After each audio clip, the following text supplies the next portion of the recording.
objetivo de esta parte del curso es identificar, ¿no? Saber que existen patologías tiroideas, ¿no?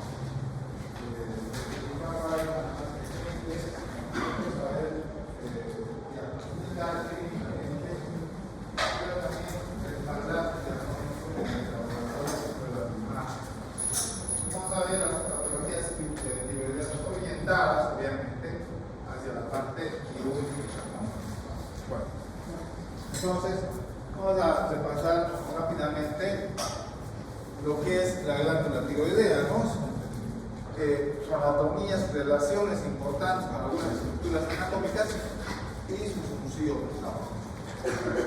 Entonces, bueno, recuerden que la glándula tiroidea, como la tienen ahí en la imagen, ¿no? Es una glándula bilobulada, tiene dos lóbulos, conectada con una parte central, el istmo, ¿no? Que se encuentra por delante del cartílago tiroides. De hecho, lleva el nombre del cartílago, ¿no? Igual se llama tiroides.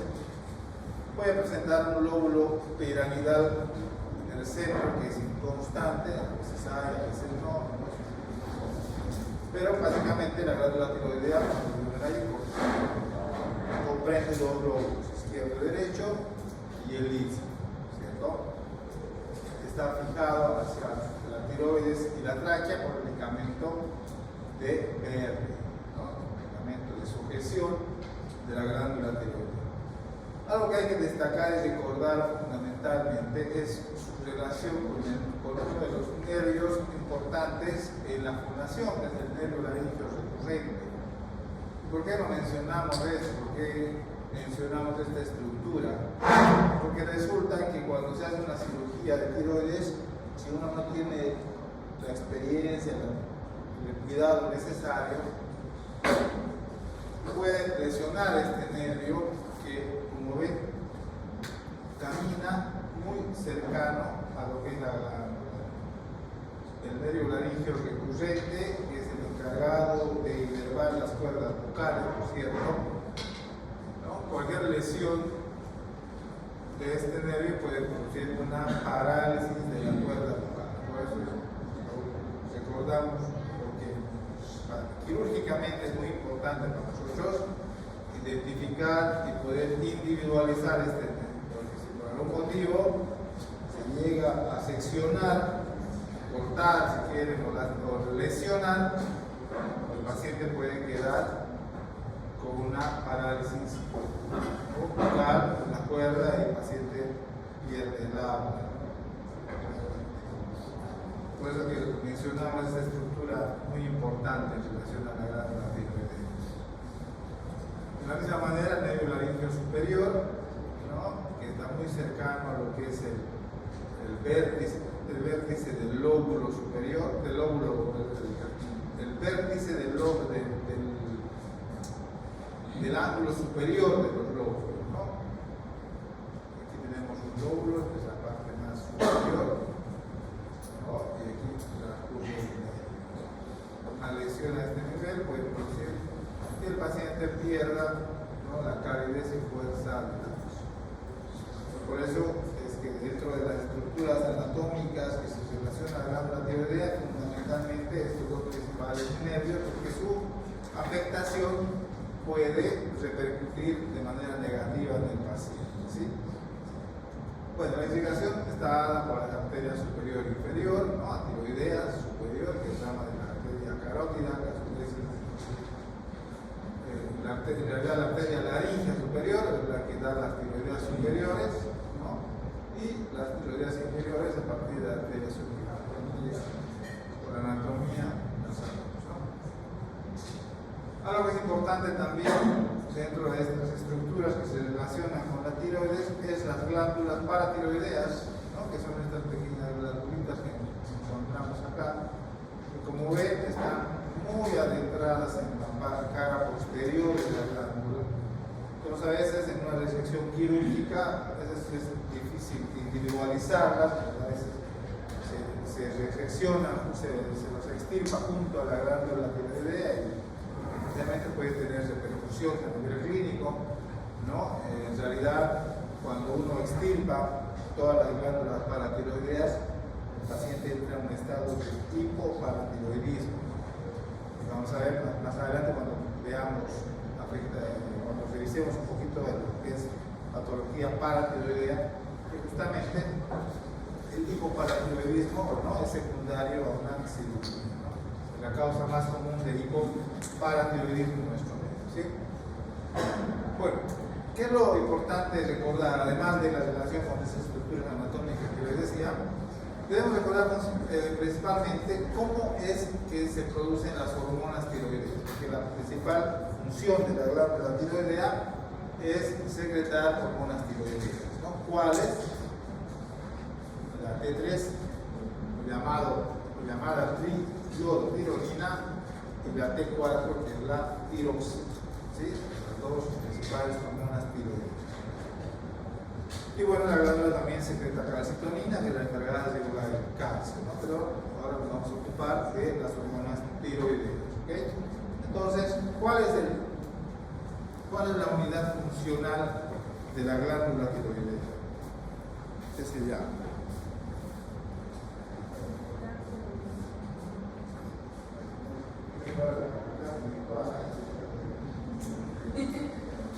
La unidad folicular. El folículo tiroideo, la unidad funcional de la glándula tiroidea encargada de producir la hormona, ¿no? El folículo tiroideo, ahí es donde se va a fabricar, si quiere, se va a producir la hormona tiroidea, y el folículo tiroideo se ve más o menos así, ¿no? Si nosotros ampliamos histológicamente la tiroides, vamos a encontrar esto. La unidad funcional del folículo tiroideo está compuesto por células foliculares tiroideas, que son estas células cúbicas, como ven acá, y un centro que se llama coloide, en el cual están las hormonas, ¿no? Ya sintetizadas, pero también hay los sustratos listos para liberarse al torrente sanguíneo. Pues ahí es donde se va a formar la hormona. ¿Cómo se va a formar? A partir de una proteína, les decía acá, ¿no?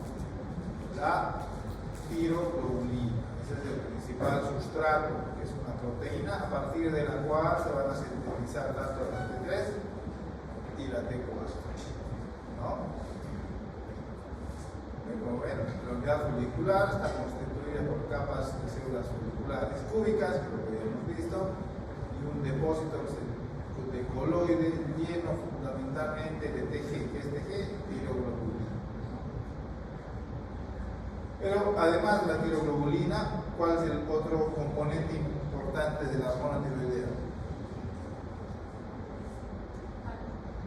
El yodo. El yodo es esencial en la producción de hormona tiroidea. Tanto así que el exceso o la falta de yodo va a desencadenar enfermedades tiroideas. Por ejemplo, el bocio. ¿Qué es el bocio? Les decía. ¿Cómo se define el bocio? El bocio es el aumento del tamaño o el volumen de la glándula tiroidea, nada más, ¿no? Es la glándula crecida, aumentada de volumen. Eso es el bocio, ¿no? Y se ha visto que la falta de yodo produce ese bocio, esa patología. En un momento nosotros había muchos pacientes con bocio en alguna etapa de algún tiempo, y era porque justamente había alto déficit de yodo, ¿no? Entonces el bocio era endémico en algunos casos, había bastantes pacientes con bocio, pero por política de salubridad, ¿no? se ha incorporado el yodo en varios de los alimentos que consumimos, y entonces esa frecuencia de bocio ha ido disminuyendo. Sin embargo, todavía en algunas regiones del territorio del país todavía hay bastante bocio, ¿no? en la población, ¿no? Bueno, así de igualmente el exceso de yodo puede causar también algunas enfermedades, sobre todo de tipo autoinmune, ¿no? Vean la importancia del yodo tanto en la producción de hormonas tiroideas como desencadenante de patologías, ¿no? Entonces, además de la tiroglobulina, ¿no?, quien participa en la formación es el yodo, ¿cierto? También, además de la tiroglobulina y el yodo, necesita la participación de algunas enzimas, principalmente esta enzima que se llama la peroxidasa tiroidea. La peroxidasa tiroidea es una enzima que cataliza las reacciones para que se formen estas moléculas de monoyodotirosina y diyodotirosina. Entonces el yodo, como ven aquí, se oxida y se acopla a la tiroglobulina y entonces se forman estas moléculas de monoyodotirosina y diyodotirosina. Estas moléculas a su vez se van a unir, se van a acoplar gracias a esta enzima que es la peroxidasa tiroidea, y entonces el acoplamiento de dos moléculas de diyodotirosina va a producir la tiroxina o TEC. Y el acoplamiento de una molécula de monoyodotirosina con una de diyodotirosina va a formar la T3. Entonces ven ahí, de esa manera que se forman las hormonas tiroideas en el folículo tiroideo, ¿no? Entonces recuerden esta enzima, porque va a ver que más adelante, ¿no?, es también vamos a ver que hay en algún momento, en algunas enfermedades de tipo autoinmune sobre todo, el cuerpo genera cuerpos que atacan a esta enzima, por decir, ¿no? Y entonces desencadenan problemas, enfermedades patológicas. Porque si se afecta esta enzima, obviamente no se va a producir el acoplamiento de las moléculas, no se produce. Entonces, vamos a ver que hay anticuerpos antiperoxidasa que van a evitar que la peroxidasa cumpla sus funciones, por tanto el paciente va a desencadenar problemas de tipo tiroideo, ¿sí? Bueno, entonces ahí está el folículo tiroideo, ¿no? Les decía, células foliculares, coloides, tiroglobulina, T374 almacenada, listos para ser secretadas al torrente sanguíneo. Aquí resumiendo, ¿no?, la glucoproteína específica, la tiroglobulina, es el componente principal de la matriz coloidal, ¿no? Facilita la conversión de diyodo a monotirosina en T374 a partir de la peroxidasa tiroidea, que es la enzima principal, ¿no? Inclusive se puede utilizar, vamos a ver más adelante, como un marcador, ¿no?, la tiroglobulina, para predecir el carcinoma tiroideo.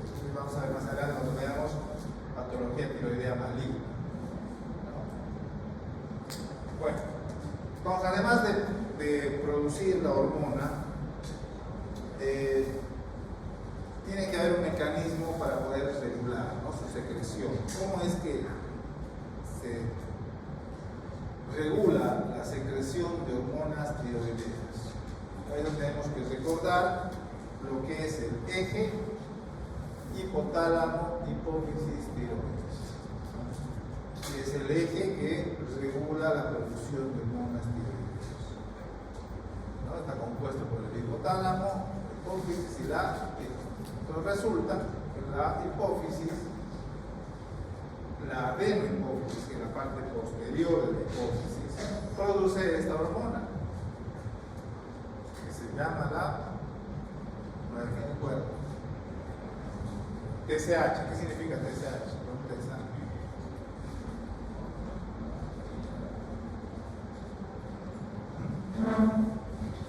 La TSH es la hormona tiroestimulante, ¿no?, que está secretada en la hipófisis. Y esta TSH es el principal regulador de la actividad tiroidea. ¿Cómo regula?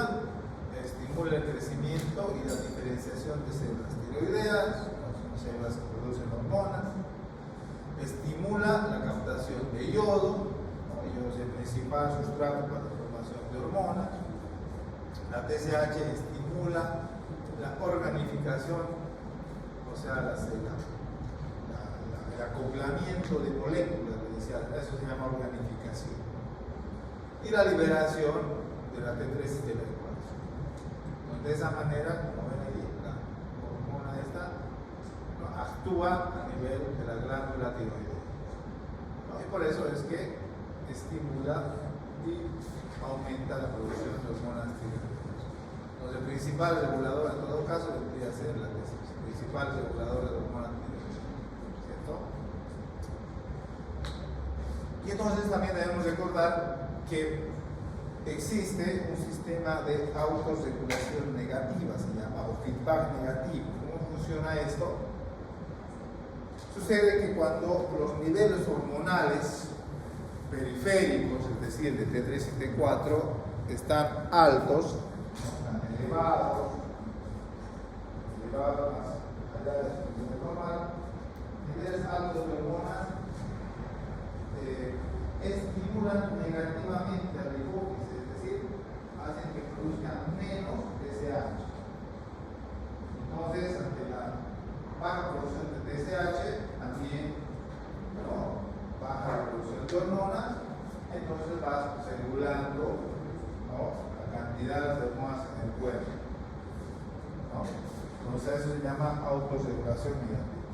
Niveles altos de hormona hacen que la TSH baje y eso afecta a la glándula, bajando también las hormonas y de esa manera va regulando los niveles. Por lo contrario, niveles bajos de hormona hace que estimule la TSH y al estimular la TSH estimula la glándula tiroidea y así que va aumentando los niveles. Entonces ese es el principal mecanismo por el cual se autorregula la secreción y liberación de hormona tiroidea en el cuerpo, ¿cierto? Nos vamos a ver estados patológicos en los cuales este mecanismo de autorregulación está pues afectado, es insuficiente muchas veces, y entonces vamos a tener estados de hipertiroidismo o estados de hipotiroidismo, que ya son estados patológicos. Una persona normal es normotiroidea, o sea, tiene los niveles de hormonas dentro de parámetros aceptables. Cuando hay un aumento de estas hormonas y entramos en un estado de hipertiroidismo, cuando están bajas, un estado de hipotiroidismo. Entonces, eso es lo que vamos a ver ahora. Vamos a ver los diferentes estados patológicos en este caso. Y vamos a empezar con el estado del hipertiroidismo, que no es otra cosa más que, como dice ahí, el proceso patológico por el cual hay un incremento en la producción y secreción de hormonas tiroideas. ¿Cierto? A eso llamamos hipertiroidismo, cuando hay hormonas tiroideas más allá de valores normales, elevados. ¿Y cómo va a repercutir clínicamente? ¿Qué pasa cuando un paciente tiene las hormonas elevadas? Entonces va a manifestarse clínicamente y clásicamente así. Paciente hipertiroideo es un paciente que está hiperactivo, paciente ansioso, tiene metabolismo acelerado. Ustedes saben que las hormonas afectan el metabolismo, ¿cierto? Entonces una persona que pierde todo el tiempo en pérdida de peso, incluso una vez me viene a la consulta y dice, doctor, yo como bastante, pero nunca engordo, todo el tiempo estoy manteniendo peso, bajando en algunos casos. Son pacientes hiperactivos, ansiosos, pueden tener caída de cabello frágil, pacientes irritables, todo el tiempo sudorosos, un tiempo que sienten bastante calor. Algo que es muy importante y también muchas veces es causa de motivo de consulta externa, o sea, por el cual el paciente acude ya al médico, es por la taquicardia. El paciente siente el corazón acelerado, así el corazón acelerado todo el tiempo, va palpitando el corazón. Entonces, ante la taquicardia, un paciente taquicárdico, o sea, con más de 100 latidos por minuto, eso se llama taquicardia, ¿cierto? Entonces hay que pensar en alguna patología tiroidea. O en las mujeres puede ser causa de trastornos menstruales, ¿no? Trastornos menstruales, o también en mujeres en edad reproductiva puede ser causa de abortos espontáneos repetitivos, ¿no? Mujeres que se embarazan por 5 o 8 semanas, ¿no? Un aborto espontáneo, se vuelven a embarazar y otra vez, ¿no? Y a veces uno no piensa que puede ser un problema tiroideo. Vean ustedes que puede ser causa también, repercute también a nivel ginecológico, ¿no? O también pueden tener alteraciones gastrointestinales, pacientes que todo el tiempo están con deposición líquida, ¿no? Diarrea todo el tiempo, ¿no? Diarrea crónica, hay que sospechar de problemas tiroideos. Pacientes con insuficiencia cardíaca, ¿no? Con la taquicardia misma, ¿no? La taquicardia, cuando el corazón está acelerado, no funciona adecuadamente, entonces el paciente puede entrar en una insuficiencia cardíaca, ¿no? Entonces, vean ustedes cómo va repercutiendo clínicamente, ¿no? Esos niveles altos de hormonas, ¿no? También puede desencadenar problemas de arritmia, y fibrilación ventricular, que es algo más grave, ¿cierto? Entonces, clásicamente, un paciente hipertiroidismo va a presentar estos signos. En un paciente, ¿no? Presente estos signos, hay que pensar en hipertiroidismo.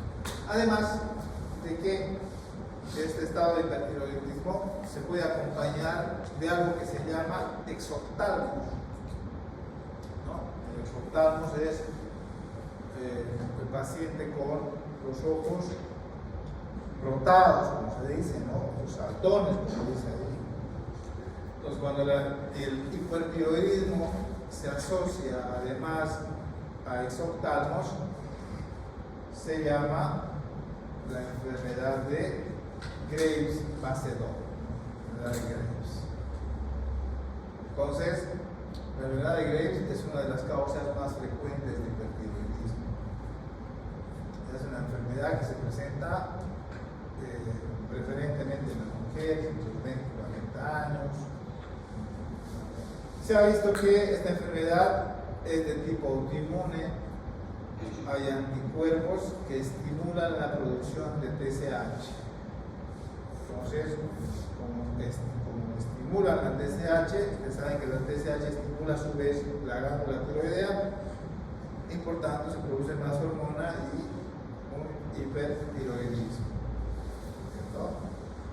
Entonces, cuando el exoftalmos, ¿no? Que es esta posición de los globos oculares dotados, ¿no? El exoftalmos se acompaña además de bocio, o sea, de glándula tiroidea aumentada de volumen, visible, hipertrófica, y además de estos síntomas de hipertiroidismo que mencionaba, ¿no? A eso se le va a denominar la enfermedad de Graves o Graves fase 2. Entonces es una causa muy frecuente de hipertiroidismo, ¿cierto? Entonces aquí están, ¿no? Principales causas primarias de hipertiroidismo, o sea, primarias en cuanto afectan a la glándula como tal, ¿no? Enfermedad de Graves, y en segundo y tercer lugar estas dos enfermedades, que es una que es el bocio nodular tóxico o el adenoma tiroideo tóxico. ¿A qué se refieren estas dos enfermedades? Vamos a ver a continuación. Ven ustedes que el bocio nodular tóxico o el adenoma tóxico, también llamado enfermedad de Plummer, es una enfermedad en la cual el paciente presenta tumoraciones, ¿miren? Tumoraciones a partir de la glándula tiroidea, ¿cierto? Tumores, nódulos, masas, ¿no? ¿Qué es lo característico? ¿Cuál es lo complejo, lo llamativo de esto? Es que este tumor, este nódulo, esta masa tiroidea, va a funcionar de manera autónoma. ¿Qué quiere decir eso? Que ese nódulo va a producir su propia hormona tiroidea. Es por eso que si tienes a la glándula produciendo hormona tiroidea, pero además esa glándula tiene un tumor, un nódulo, que produce también hormona tiroidea autónomamente, independientemente, obvio vas a tener un paciente con hipertiroidismo. Esto es lo característico de esta enfermedad, por eso se llama óseo nodular tóxico o adenoma tóxico. Entonces, vas a tener un paciente con la glándula tiroidea hipertrofiada, o sea, además de tener un bocio, el paciente va a tener un nódulo asociado que va a producir hormona tiroidea. ¿No es cierto? Pero ¿cómo vamos a saber, cómo vamos a tener la certeza de que este nódulo es productor de hormona? Porque también hay los nódulos que son simplemente masas, ¿no? O tumores que no producen hormona tiroidea. Entonces, el manejo es un poco menos complejo. Si tienes un tumor que no produce hormona tiroidea, rápidamente lo puedes extirpar el tumor y no va a tener ninguna repercusión a nivel funcional, a nivel fisiológico. Pero ya complica cuando tienes un tumor que produce hormona tiroidea. Lo principal es siempre hacer un tratamiento farmacológico primero, ¿no? Tratar de nivelar, volver a la normalidad, ¿no? Las hormonas tiroideas, y después sí, amerita hacer un tratamiento químico, ¿cierto? Bien, entonces el estudio que nos va a permitir saber, ¿no? Si este nódulo, esta masa, este tumor que presenta nuestro paciente en su glándula tiroidea produce o no, se llama gammagrafía, ¿no? La gammagrafía tiroidea es un estudio en el cual nosotros administramos al paciente un yodo radioactivo, un yodo que podemos monitorizar, ¿no? Y entonces aprovechamos esa capacidad que tiene la tiroides de captar el yodo, ¿cierto? Entonces administramos un yodo radioactivo, el cual podemos monitorizar, ver. Entonces vemos en qué capacidad, en qué porcentaje, ¿no? Ese nódulo anormal, patológico, capta yodo, ¿cierto? Pues ¿cómo se interpreta esto? Si tienes un nódulo que capta yodo, obviamente ese nódulo, a partir de ese yodo, va a formar hormona tiroidea. Eso se llama nódulo caliente. Nódulo caliente es aquel nódulo que capta yodo y forma su propia hormona tiroidea. Pero le decía hace rato que hay tumores que son simplemente masas sin función, no producen hormona. Eso se llaman nódulos fríos, nódulos que no captan yodo y entonces no producen hormona tiroidea. ¿Sí? Y entonces, de esta manera, es un estudio que se ha diseñado para poder, ¿no?, valorar la función de la glándula tiroidea, esa capacidad que tiene de captar el yodo, ¿no? En este caso el yodo radioactivo. Entonces, de esa manera, ¿no?, vamos a saber si ese nódulo que tiene el paciente es productor o no de hormona tiroidea. La imagen que nos muestra es más o menos así. Este imagen, generalmente cuando capta el yodo, ¿no?, se torna de rojo, ¿no?, pinta un color rojo. Y cuando no hay captación de yodo, es un color azul, ¿no? Es ya la interpretación misma de la gammagrafía. Pero el objetivo de esta prueba es, como decía, valorar si realmente ese nódulo de tumor produce o no hormona tiroidea, ¿no? Bien. Pero además de la gammagrafía, hay otros estudios un poco más simples, más básicos, que nos ayudan a diagnosticar a los pacientes con enfermedad tiroidea.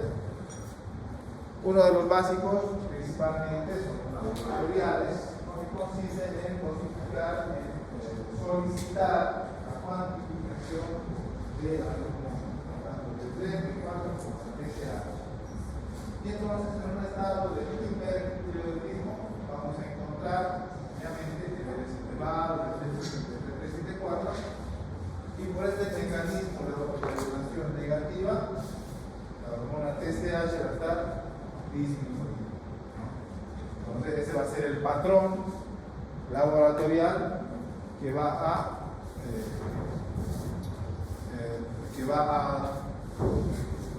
diagnosticar, ¿no? Que va a respaldar nuestro diagnóstico de un hipertiroidismo, ¿cierto?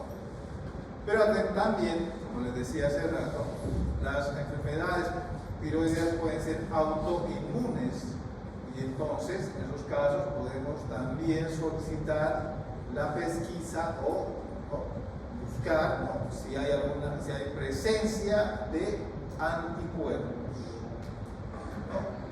Anticuerpos. Porque recuerden, les decía, tanto la enfermedad de Greve-Basedov como la enfermedad de Planner tienen un origen autoinmune. Por eso es que hoy en día podemos solicitar, ¿no? Si hay la presencia de anticuerpos. ¿Cuáles principalmente? Les decía hace rato, ¿no? La antiperoxidasa o la antitiroglobulina. Son anticuerpos que destruyen esas enzimas y esas proteínas que producen una anticuerpo. Además de los laboratorios, una prueba imagenológica básica para poder estudiar la glándula tiroidea es la ecografía tiroidea. La ecografía tiroidea es un estudio básico imagenológico, es muy útil en enfermedades tiroideas, por eso es que debemos solicitarla siempre que estamos pensando en una enfermedad tiroidea, porque además de ser una prueba muy invasiva, es decir, realmente se hace con un traductor, una ecografía abdominal, tiroides, es un estudio económico, básico, no es invasivo, ¿no? Y por eso que debemos aprender a poder interpretar la ecografía, ¿no? Ver cuál es la situación morfológica real de esa glándula, porque a partir de la ecografía, ¿cuál es la ventaja, la utilidad? Es que vamos a poder saber cuáles son las medidas exactas de esa glándula, vamos a poder calcular el volumen, vamos a ver si hay una lesión ocupante, o sea, si hay presencia de un nódulo o un quiste, ¿no? Si es un nódulo complejo, si es un nódulo simple, ¿no? Eso ya vamos a verificar, ¿no? Teniendo un informe ecográfico de la glándula tiroidea. ¿Sí? La ecografía es un estudio complementario básico que debemos solicitar siempre a todo paciente con sospecha de patología tiroidea. ¿Sí? Sin embargo, si bien la ecografía es bastante útil, tiene también sus limitaciones, porque no recordemos que los tumores, los nódulos en la glándula tiroidea no simplemente pueden crecer hacia el exterior, sino también pueden crecer hacia la cavidad torácica, ¿no? Lo que es llamado bocio intratorácico, ¿no? Y entonces cuando tenemos una tumoración que crece más hacia el tórax, pues una ecografía va a ser insuficiente, ¿no? Difícilmente vas a poder ver cuando hay la interposición de un hueso, ¿no? Entonces, para esos casos más complejos, ¿no? Podemos solicitar o debemos solicitar ya estudios más complejos también, como una tomografía, ¿no? La tomografía cervical y de tórax nos va a poder valorar, vamos a ver bien, ¿no? Con detalles, ¿no? Esa masa intratorácica, ¿no? Que está produciendo enfermedad al paciente, ¿no? Cuando tenemos una tumoración o bocio intratorácico, pues en esos casos no queda más que solicitar, o debemos solicitar el estudio ideal, que sería una tomografía, ¿cierto? Bien. Y como les decía hace rato, para valorar la funcionalidad de la glándula tiroidea, la capacidad de captar yodo, tenemos la gammagrafía de radionucleidos, que es la gammagrafía con yodo 131, ¿cierto? Bien. Y Y si diagnosticamos un paciente hipertiroideo, ¿no?, que acude a nuestra consulta con todos esos signos, síntomas que les decía, que además le solicitamos los laboratorios y evidentemente las hormonas están elevadas, la TSH reguladora baja, le hacemos una ecografía, nos reporta aumento de la ecografía, se reporta glóbulo de tanto, con un volumen de tanto. En base a eso ya catalogamos como un 12. Y entonces diagnosticamos un paciente hipertiroideo. ¿Cuál va a ser nuestro manejo? ¿Cuál va a ser el tratamiento de nuestros pacientes? Pues si tienen los niveles elevados de hormonas, ¿no?, lo que tenemos que hacer es dar fármacos en un principio para que las hormonas bajen, porque les decía que ya el mecanismo de autorregulación es insuficiente, entonces tenemos que ayudar, digamos, ¿no?, con medicamentos. ¿Qué tipo de medicamentos utilizamos? Dos principalmente. El propiltiouracilo, que está abreviado aquí como PTU, y el otro es el metimazol. El metimazol, no el metamizol, ¿cierto? ¿Quién sabe qué es el metamizol? ¿Metamizol? Sí. Antipirético. No es un antipirético. No es este medicamento se llama metimazol, no es el metamizol, es parecido, no se confunde. ¿Cuál es el objetivo de este tratamiento farmacológico? Bloquear la síntesis de hormona tiroidea, obviamente. Entonces, como hay demasiada hormona tiroidea, hay que bloquear su capacidad de producción. De esa manera vamos a controlar y bajar los niveles, ¿cierto? Entonces, tanto el propiltiouracilo, PTU, como el metamizol, ¿no?, tienen el objetivo de bloquear la síntesis de hormona tiroidea. De esa manera, controlar y volver a un estado de eutiroidismo o estado normal, ¿no?, de nivel de hormonas tiroideas. Sin embargo, como ven aquí, el objetivo del tratamiento es lograr un eutiroidismo, o sea, EU es normal, ¿cierto?, un estado normal de nivel de hormonas tiroideas. Sin embargo, a veces puede ser insuficiente, ¿no?, o hay pacientes que no toleran la medicación, o hay pacientes con patología de base. Entonces, en los pacientes en los cuales no se puede tratar farmacológicamente, entonces no queda más que la opción quirúrgica, ¿no?, es decir, la ablación quirúrgica, la extirpación, la tiroidectomía, ¿no?, la tiroidectomía, que vendría a ser la extirpación de la glándula tiroides, que puede ser total o subtotal. Total cuando se extirpa tanto el lóbulo derecho, el izquierdo, el istmo, su totalidad, como dicen. O subtotal cuando se extirpa ya sea una parte de un lóbulo, generalmente la que contiene el nódulo, obviamente, o de repente todo el lóbulo izquierdo o el lóbulo derecho, que se llama tiroidectomía subtotal. Les decía que, si bien es un tratamiento eficaz, porque es la forma más rápida de controlar un hipertiroidismo, porque si extirpa la glándula que produce la hormona, obviamente que vas a tener un descenso de una eficacia para controlar, una eficacia aceptable, buena, ¿no? Sin embargo, les decía, hay algunas situaciones como que se pueden producir secundarios a una tiroidectomía total, principalmente entre ellos los estados de tipo paratiroidismo, ¿no? Si al extirpar la glándula extirpa también las paratiroides, el paciente entra en un estado de hipoparatiroidismo. O lo otro grave sería, como les decía, y iniciaba justamente la presentación con esto, que es la lesión del nervio laríngeo subcutáneo.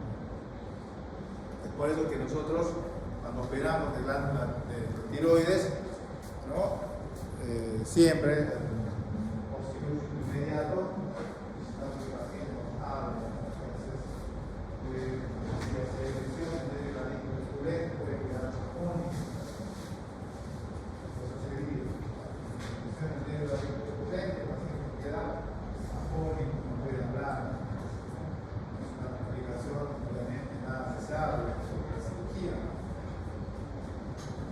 Entonces lado bueno es su eficacia, ¿no? También tiene sus riesgos, ¿cierto? Y bueno, la técnica quirúrgica es básicamente esta, ¿no? Es una técnica abierta en la cual se hace una incisión horizontal, ¿no? Generalmente a 2 traveses de dedo de la incisura del esternón, ¿no? Se individualiza, como ven aquí, ¿no? Lo principal, ¿no? Identificar el nervio laríngeo recurrente para no dañarlo, identificar las glándulas paratiroideas también para no extirparlas junto con las tiroides, ligar los vasos principales que sigan la glándula y reseccionar ya sea un lóbulo y el istmo o simplemente un lóbulo o en su totalidad. Básicamente eso es la tiroidectomía. De la glándula.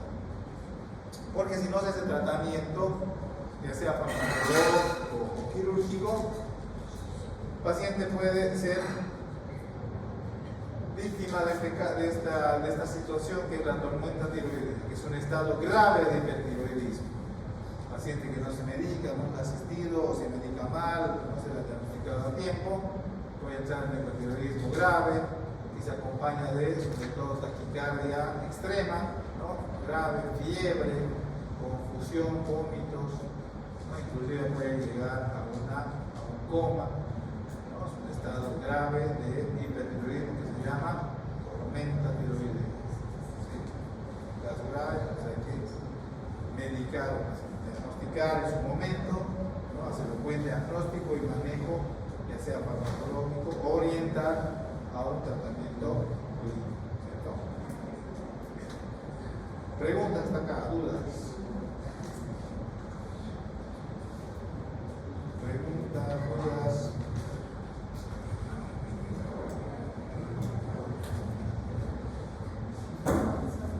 Y así como tenemos un estado de hipertiroidismo, tenemos un estado hipotiroideo también. Y entonces vamos a ver ahora la otra cara de la moneda, estado de hipotiroidismo, para complementar esta parte. Todo esto ya lo hemos visto. Aquí recordar un poquito las maniobras, ¿no? De la pregunta de examen, por cierto, ¿no? Ya hemos recordado en la anterior clase cuáles son las maniobras para valorar la tiroides. La maniobra del Lange, la maniobra de Kervay, la maniobra de Cray, la maniobra de Hamilton-Bailey. ¿Cuál era la de Hamilton-Bailey? ¿Qué consiste la de Hamilton-Bailey? Acá dice, ¿qué consiste? Pedir a la paciente que degluta, trague saliva, tome un traguito de agua y como la tiroides acompaña el movimiento de la deglución, es decir, sube y baja, ¿no? Entonces ahí aprovechamos eso para ver si hay la presencia o no de un nódulo, o sea, hace más visible un nódulo tiroideo cuando el paciente a eso se llama maniobra de Hamilton. Pero bueno, entonces, así como hay un estado de hipertiroidismo, también tenemos el estado de hipotiroidismo, en la cual obviamente es un síndrome resultante de la disminución en la producción y secreción de hormonas T4 y hormonas tirosina y neurotropisina. Y esta alteración, al igual que el hipertiroidismo, puede producirse a cualquier nivel del eje hipotálamo, hipófisis, tiroides, ¿no? Que es el eje que regula, ¿no es cierto?, la producción de hormona tiroidea. No se puede decir, hablaba de la autorregulación negativa, ¿no? El feedback. Entonces, fíjense acá.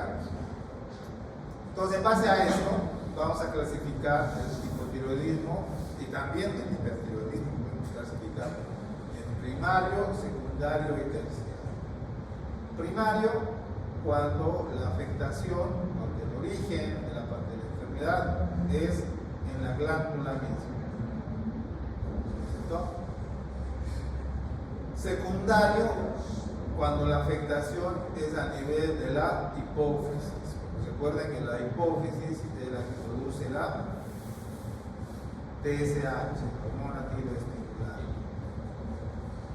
Y puede ser también terciario cuando la enfermedad está afectando o por deber, ¿no? Cuando la causa es a nivel del hipotálamo, ¿cierto? Entonces, como ven, puede afectarse la producción de hormonas a cualquier nivel, ¿no? La tiroides, la hipófisis o el hipotálamo. Entonces vamos a tener primario, secundario y terciario. Entonces, ahora, ¿cómo es que se va a manifestar clínicamente un estado de hipotiroidismo? Pues va a ser todo lo contrario al hipertiroideo, ¿no?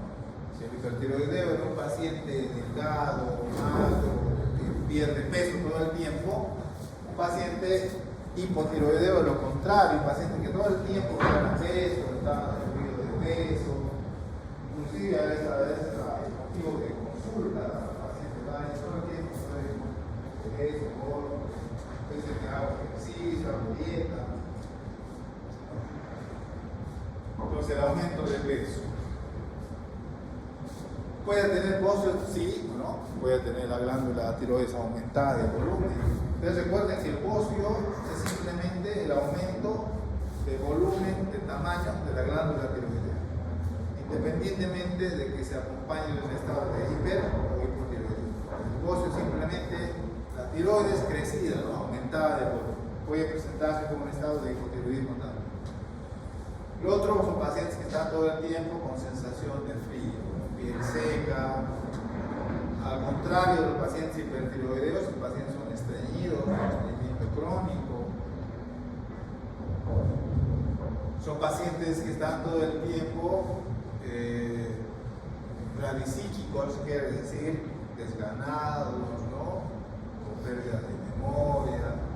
Puede haber alopecia también, ¿no? Intolerancia al frío, trastornos menstruales también, hemorragias, ¿no? Piel áspera, seca, aumento de peso, que les decía.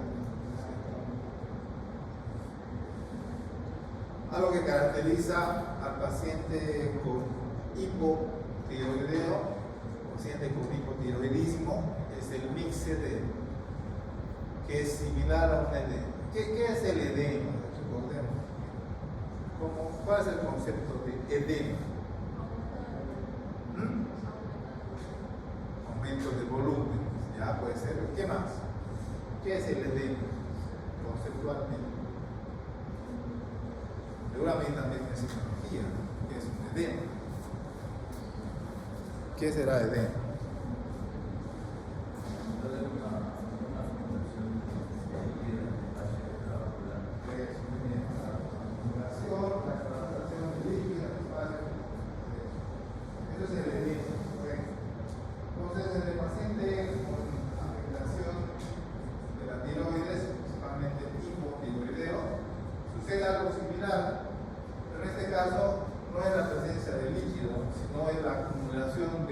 Polisacáridos hidrófilos que se acumulan en la dermis, dándole un aspecto edematoso, pero simplemente es el aspecto, no es un edema, un falso edema, a lo que se llama mixedema, ¿no? Que le da esa sensación de que la piel está engrosada, como una cáscara de naranja, así porosa, algo así.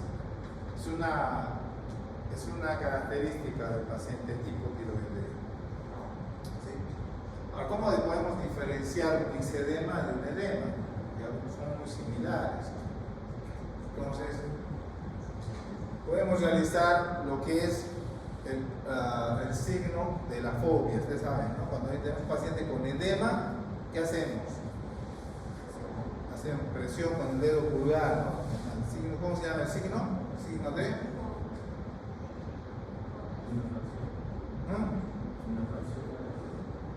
¿Cómo se llama ese signo en el cual tú hundes el pulgar y queda una huella?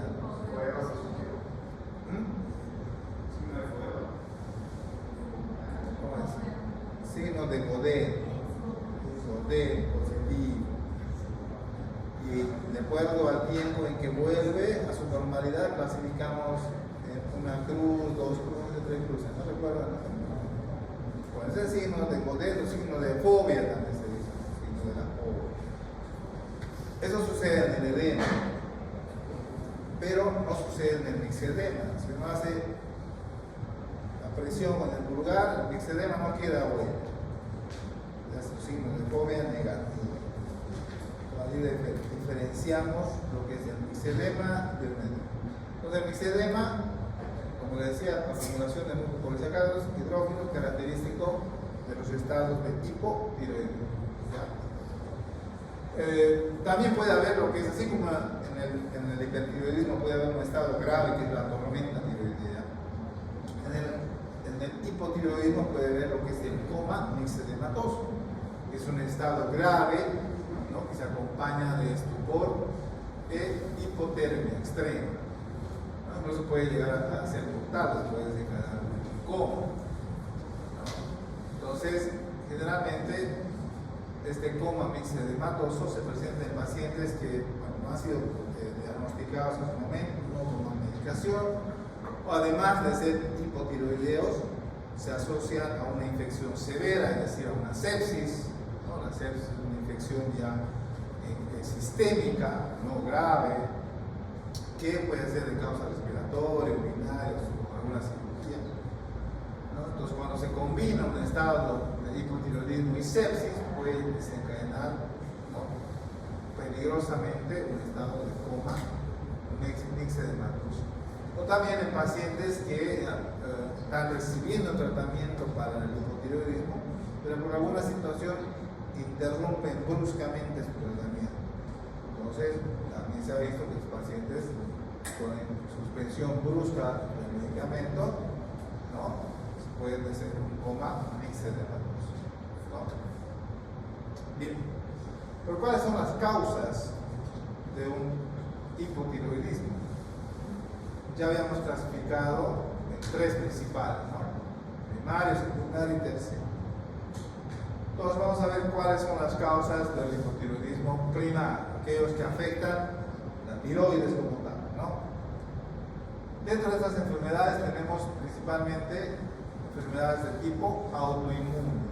Es decir, que el cuerpo mismo produce sustancias que impiden la formación de hormona tiroidea, ¿no? Es una causa autoinmune, ¿no? Dentro de estas, una de las principales es la tiroiditis crónica autoinmune llamada tiroiditis de Hashimoto, una enfermedad autoinmune. Esta es una enfermedad que puede presentarse principalmente en mujeres de edad media, la etiología es autoinmune, ¿no?, y se puede identificar en el 90% de los pacientes estos anticuerpos, antitiroglobulina y antiperoxidasa. ¿Qué era la tiroglobulina?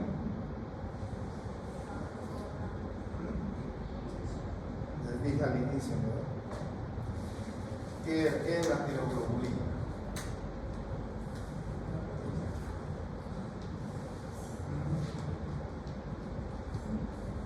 La tiroglobulina es la proteína a partir de la cual se van a formar las hormonas, ¿no? El principal sustrato, les decía. Y lo otro es la peroxidasa, es la enzima encargada de realizar y favorecer el acoplamiento de moléculas. Por eso hace rato recordábamos, ¿no?, cómo se forman la T3 y la T4, ¿no?, cómo se acoplan las moléculas de tirosina, ¿no?, monoiotirosina, diiodirosina. Entonces esa enzima encargada de catalizar esa reacción es la peroxidasa. Entonces cuando hay un anticuerpo contra esta enzima o anticuerpo contra esta proteína, obviamente esto va a afectar la formación de hormona. Por lo tanto, no se va a producir hormona y vamos a entrar en un estado de hipotiroidismo, ¿cierto? Entonces, la fisiopatología por la cual se produce esta enfermedad autoinmune de Hashimoto, que además se acompaña de una inflamación crónica, ¿no?, principal causa, sobre todo en países desarrollados en los cuales no hay déficit de yodo. Sin embargo, en otros países en los cuales decía que en algún momento había bastante déficit de yodo, era la principal causa de hipotiroidismo, ¿no? Es la causa más frecuente a nivel mundial, el déficit de yodo, ¿cierto?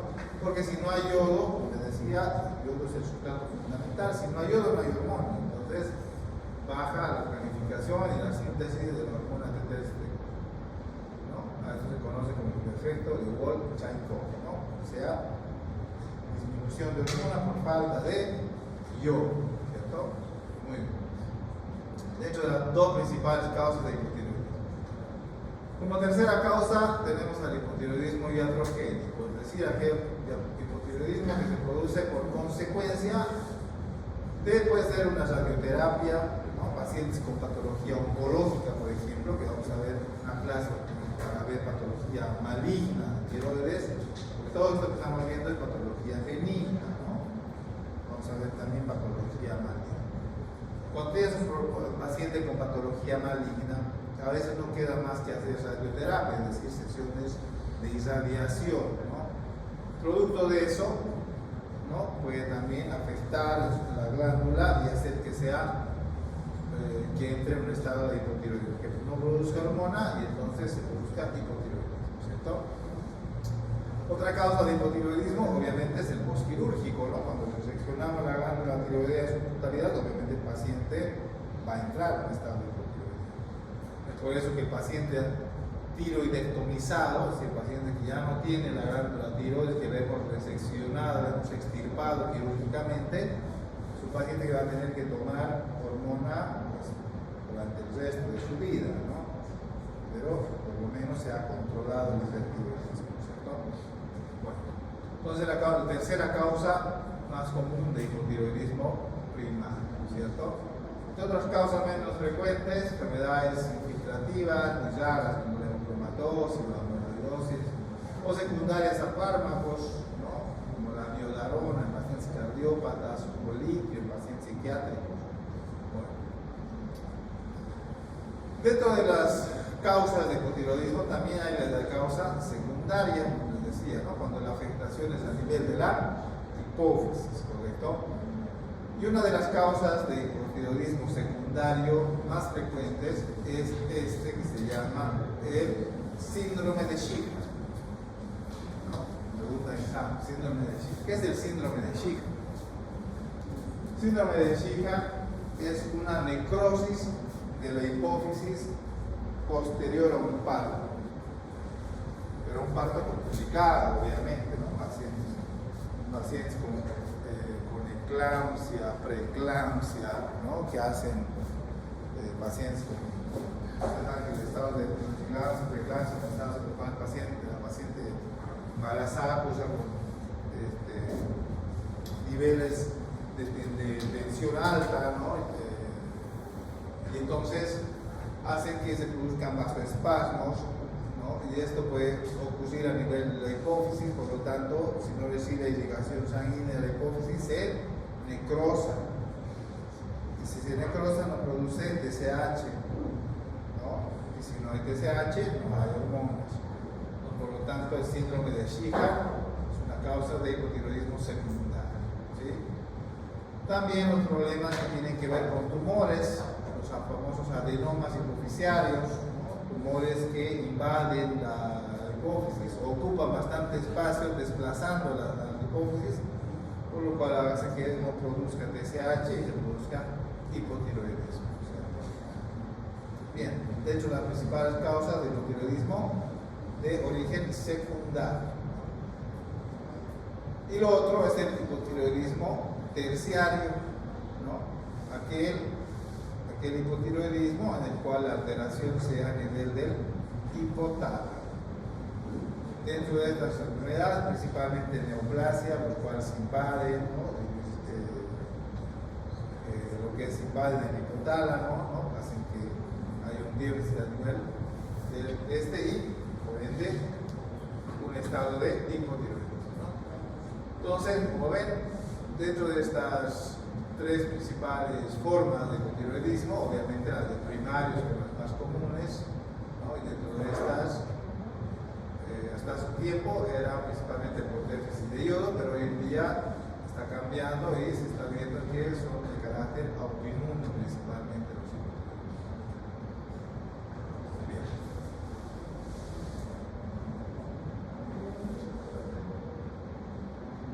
Entonces, ¿cómo es que vamos a hacer el diagnóstico de un paciente con hipotiroidismo? Además de la clínica, que hemos visto que es característica, ¿no?, clásica del hipotiroidismo, al igual que el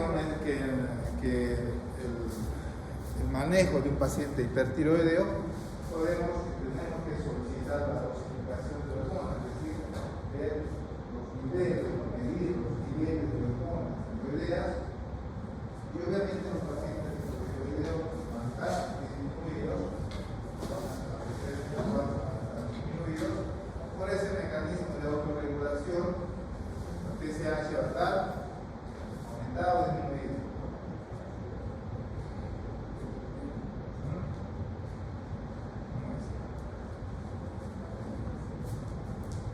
Va a estar disminuido por ese regulamiento negativo. Baja la hormona, TSH sube, estimula y vuelve. Entonces, estados hipotiroideos van a estar los T3-T4 bajas y la TSH elevada. Cuando se trata de un hipotiroidismo primario, obviamente, el problema es en la tiroides pulmonar, ¿cierto? También podemos solicitar, como ven aquí, la dosificación o pesquisa de anticuerpos. Anticuerpos principalmente antiperoxidasa, que se conocen como anti-TPO o anti-tiroglobulina, ¿no? Estos van a estar presentes sobre todo en pacientes, como les decía, de tiroiditis autoinmunitarias, ¿no?, como la tiroiditis de Hashimoto. Entonces, laboratorialmente vamos a tener tanto la dosificación de hormonas como la pesquisa de anticuerpos para poder valorar y estudiar un paciente con hipotiroidismo.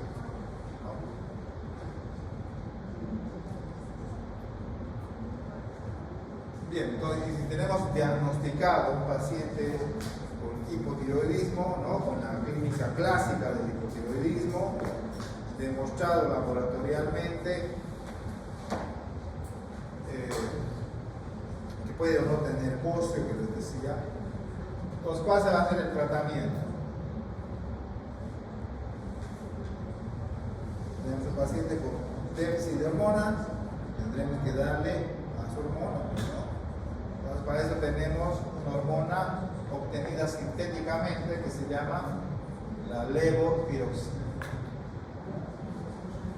Entonces, el objetivo del tratamiento farmacológico es, como dice acá, restaurar el estado eutiroideo, o sea, volver a los niveles normales de hormona tiroidea.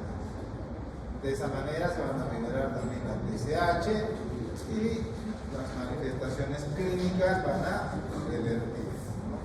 El tratamiento es en base a la levotiroxina, que es la LT4, que se asocia a la vía oral, y una vida media de 6 a 7 días, ¿no? Se debe tomar en ayunas, entre 30 a 60 minutos antes del desayuno. Se puede iniciar con una dosis en los adultos, ¿no?, de 100 a 150 microgramos mínimo. Esto va a ir modificándose de acuerdo a cómo responde el paciente. Entonces, el manejo es dosis-respuesta, ¿no? Si bien se inicia con 100, ¿no?, luego se puede bajar a 50, luego a 75, hacer control cada 3-4 semanas, hasta, como les decía, volver a un estado de eutiroidismo, ¿no?, o sea, un estado normal, ¿cierto? Entonces, se va a ir haciendo seguimiento al paciente hasta poder regularizar y estar con un nivel óptimo de hormonas tiroideas, ¿no?, y pueda, pues, el paciente revertir todos esos signos y síntomas, ¿cierto? El nombre comercial, por cierto, de la levotiroxina es Eutirox. Se lo conocen simplemente como Eutirox, pero es el nombre comercial. Eutirox es la levotiroxina. ¿Sí?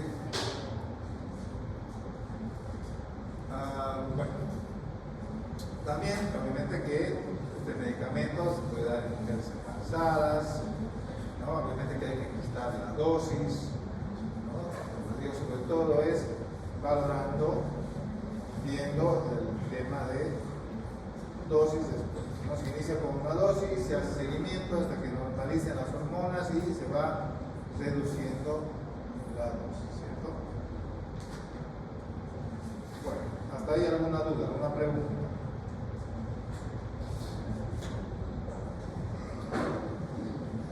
¿Dudas, preguntas?